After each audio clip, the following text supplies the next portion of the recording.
We got a call for a jump start.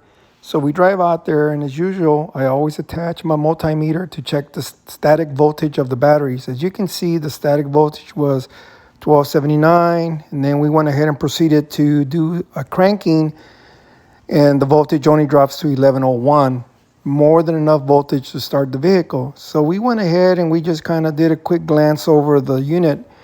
We called, verified that the call out was for a jump start, but the unit is cranking. So as we go ahead and we crank the unit, you see the voltage drop here, and the unit is cranking strongly, but it's not starting. So we go ahead and we look up at the dashboard and look at some of the lights, looking at different things just real quick, get an orientation of what's going on.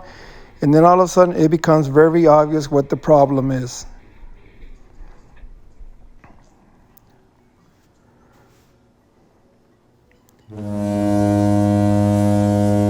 That's right. There's no fuel in the truck. So we went ahead and reported what we found to the people that called us out, and they told us to go ahead and leave it. Another reason why you use a meter before you jump start.